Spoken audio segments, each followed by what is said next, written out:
बच्चों, मैं दीनदास शर्मा आज आपके मध्य कक्षा सप्तमी का जो प्रथम पाठ है सुभाषितानी।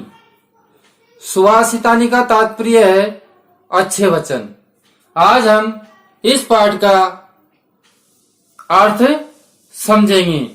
बच्चों, आपको मैं प्रत्येक शब्द का अर्थ बताते हुए उसके उपरांत इस पाठ इन श्लोकों का अनुवाद आपको करवाऊंगा। तो बच्चों, अब हम चलते हैं अपने अध्ययन की ओर। हमारा पहला श्लोक है पृथिव्याम त्रीणि रत्नानि जल अन्नम सुभाषितम मूढ़े पाषाण खंडेषु रत्न संज्ञा विधीयते।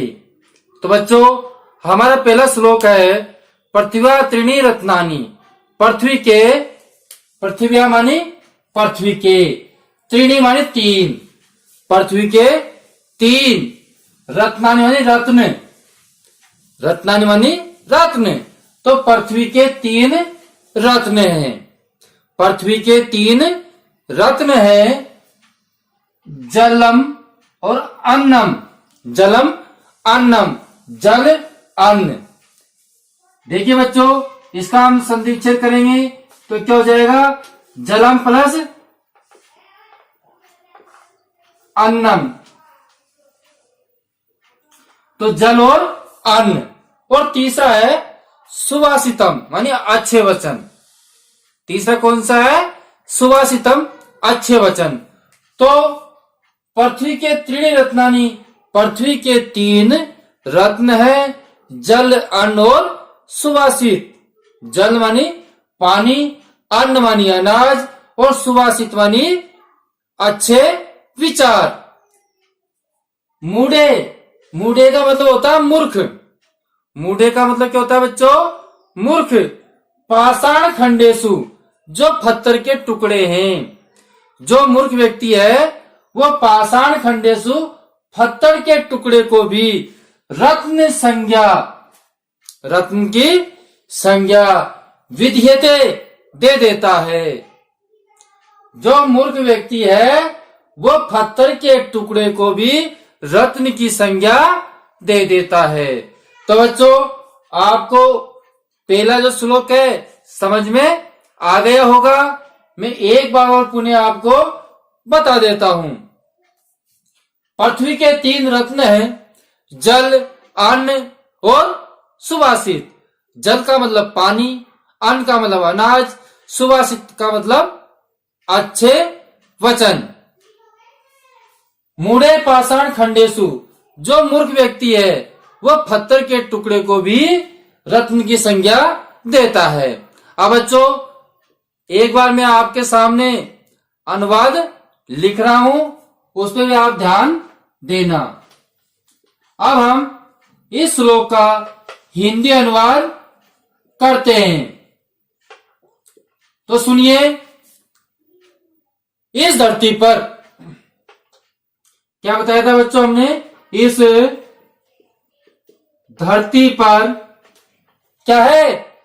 तीन ही रत्न है। इस धरती पर तीन ही रत्न हैं। तीन ही रत्न है। इस धरती पर कितने रत्न है बच्चों? तीन ही रत्न हैं। कौन कौन से? पानी, अन्न और सुभाषितम, अच्छे वचन। और अच्छे वचन, और अच्छे वचन। परंतु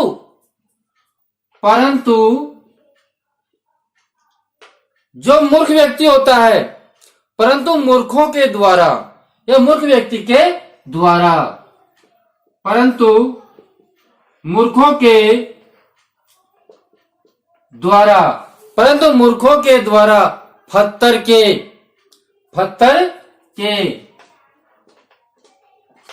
अब बच्चों पत्थर का मतलब क्या है? हीरा आदि के लिए कहा गया है। किसके लिए कहा गया है? हीरे आदि के लिए। यहाँ पर जो पत्थर शब्द लिया है बच्चों, वो हीरा आदि जो शब्द है, हीरे जवाहरात, इनके लिए कहा गया है। तो पत्थर में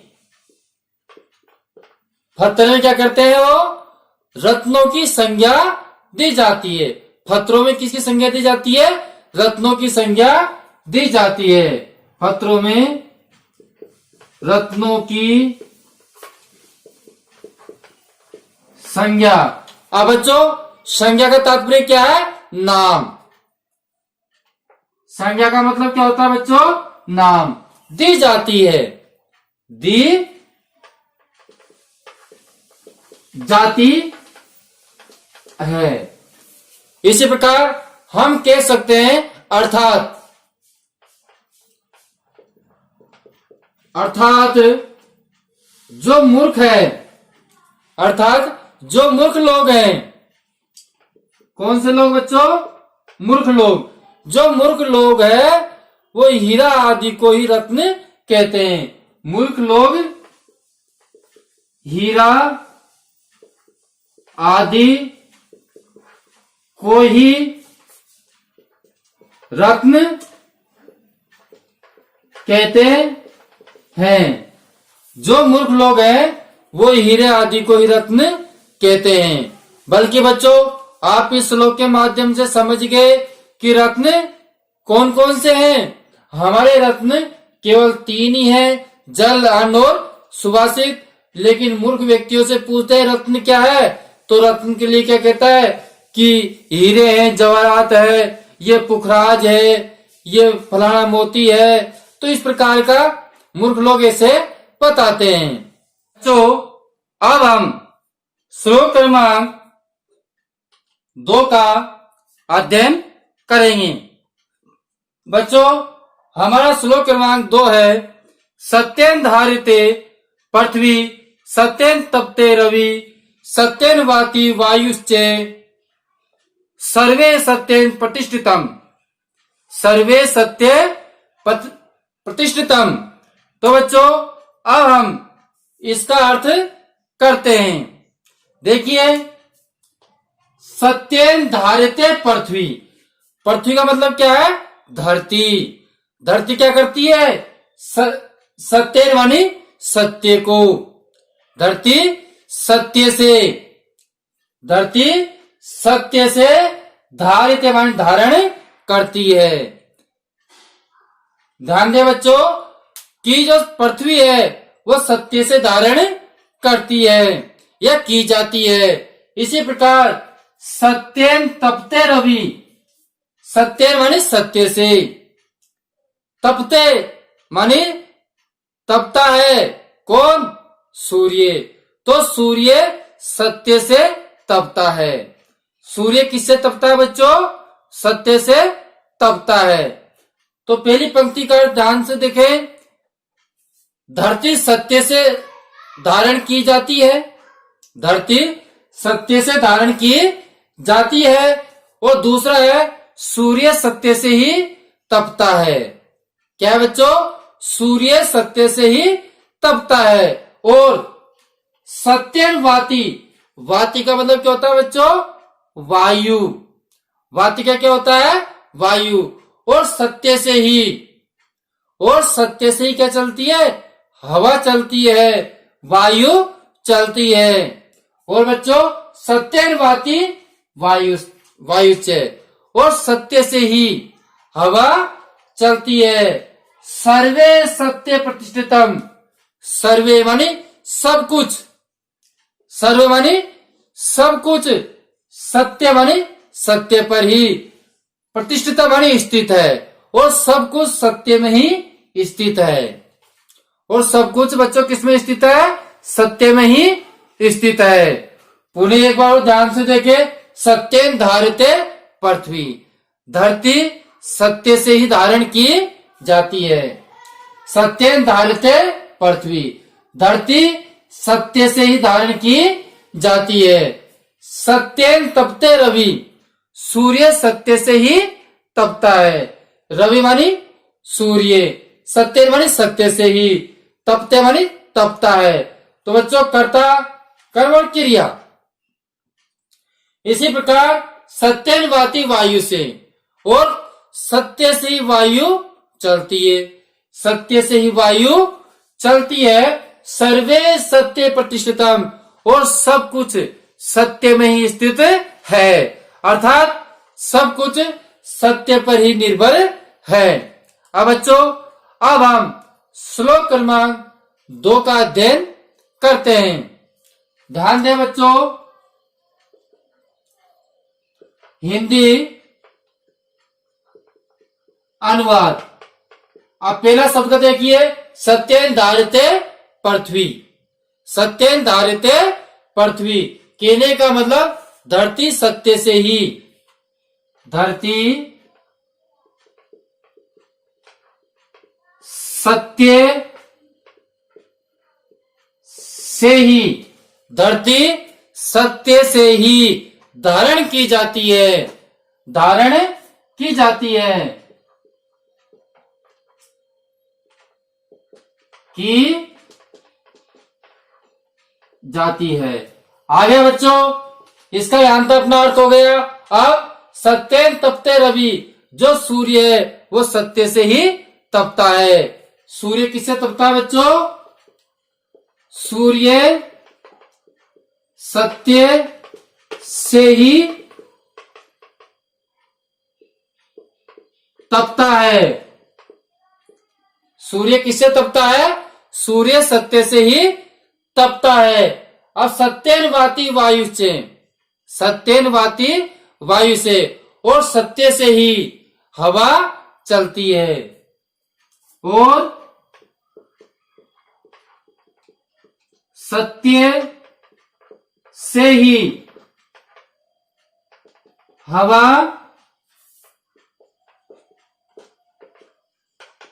चलती है, सत्य से ही हवा चलती है। वायुश्च वाति, मतलब सत्य से ही हवा चलती है। और सर्वे सत्य, सब कुछ किसमें स्थित है? प्रतिष्ठित मानी स्थित है, तो सब कुछ सत्य में ही स्थित है। सब कुछ सत्य में ही स्थित है, सब कुछ सत्य में ही स्थित है। अर्थात ध्यान दे, अर्थात सब कुछ सत्य पर ही निर्भर है, अर्थात सब कुछ सत्य पर ही निर्भर है। तो बच्चों हमारा श्लोक क्रमांक 2 का अर्थ हुआ, धरती सत्य से ही धारण की जाती है। दूसरा, सूर्य सत्य से ही तपता है।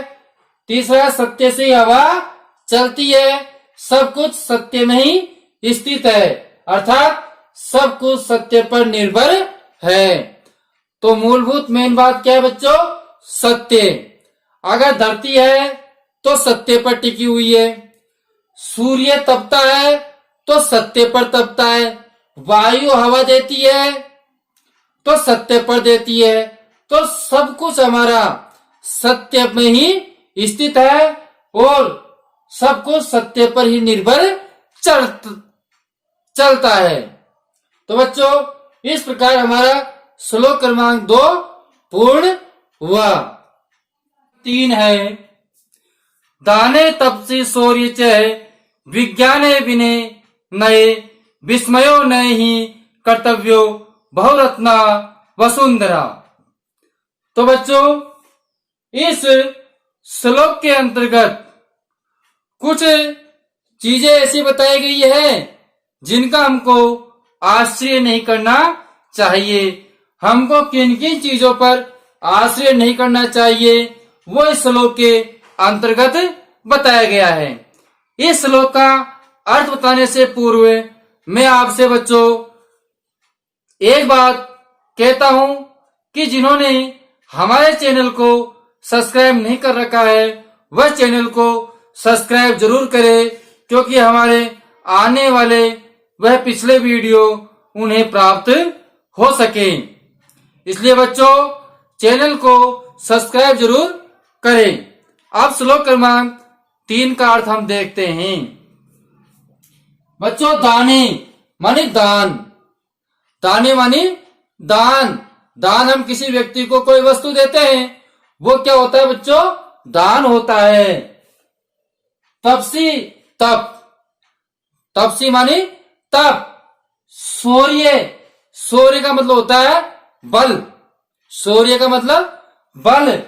विज्ञाने विशेष ज्ञान, विज्ञाने का मतलब विशेष ज्ञान। विनय, विनय का मतलब होता है बच्चों विनम्रता। विनय का अर्थ क्या है बच्चों?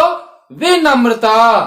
नए, नए का अर्थ है नीति, नए का अर्थ नीति। तो पुनः सुनिए, दान, तप, बल, विशेष ज्ञान, विनम्रता और नीति। क्या बच्चों? नीति। और विनय का मतलब विनम्रता, विज्ञान का मतलब विशेष ज्ञान। तो बच्चों दान, तप, बल, विशेष ज्ञान, विनम्रता और नीति। विस्मयो मानिए आश्चर्यचकित। विस्मय का मतलब क्या होता है बच्चों? आश्चर्य। विस्मय का क्या अर्थ होता है? आश्चर्य। नहीं कर्तव्य, नहीं करना चाहिए, आश्चर्य नहीं करना चाहिए। क्योंकि बहुरत्ना वसुंधरा, वसुंधरा मानी धरती पर, इस धरती माता पर, इस पृथ्वी पर बहुरत्ना बहुत रत्न है। इस धरती पर बहुत रत्न है, इसलिए हमको आश्चर्य नहीं करना चाहिए। तो बच्चों ध्यान दें, दान, तप, बल, विशेष ज्ञान, विनम्रता, नीति का हमको आश्रय नहीं करना चाहिए, क्योंकि धरती पर बहुत ही रत्न है, अर्थात धरती पर अनेक रत्न हैं। अब हम इसका अर्थ करते हैं। हिंदी अनुवाद। तो सुनो बच्चों, दान, तप, बल, विशेष ज्ञान, विशेष ज्ञान, विनम्रता और नीति, और नीति, विनम्रता और नीति पर क्या नहीं करना चाहिए बच्चों? आश्चर्य, नीति पर आश्चर्य नहीं करना चाहिए, नहीं करना चाहिए। क्यों? क्यों नहीं करना चाहिए? क्योंकि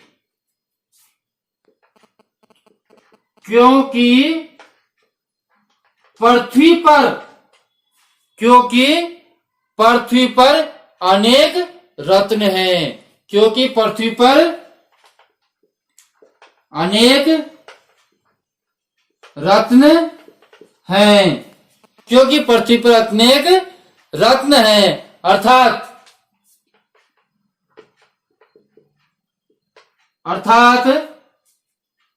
इनके अतिरिक्त भी रत्न हैं, अर्थात इनके अतिरिक्त भी रत्न हैं। ये जो रत्न है जो ये बच्चों, इसके अलावा इस पृथ्वी पर अनेक और रत्न हैं, इसलिए हमको आश्चर्य नहीं करना चाहिए। कहने का मतलब दान, तप, बल, विशेष ज्ञान, विनम्रता, नीति पर आश्चर्य नहीं करना चाहिए, क्योंकि पृथ्वी पर अनेक रत्न है, अर्थात इसके अतिरिक्त भी रत्न है। इसके अतिरिक्त और भी हमारे पास इस पृथ्वी पर रत्न है। तो बच्चों, इस प्रकार हमारा श्लोक क्रमांक 3 था, वो श्लोक क्रमांक 3 पूर्ण हुआ। आप शाम पर से इसको स्क्रीनशॉट लेके उतार सकते हैं, समझ सकते हैं। तो बच्चों, जिन्होंने हमारे चैनल को सब्सक्राइब नहीं किया है वह चैनल को जरूर सब्सक्राइब करें और हम जो शेष भाग बचा है उसको हम अगले वीडियो में लेकर आएंगे। जब तक के लिए हम आपसे विदा लेते हैं। अगले वीडियो में पुनः फिर मिलेंगे। धन्यवाद।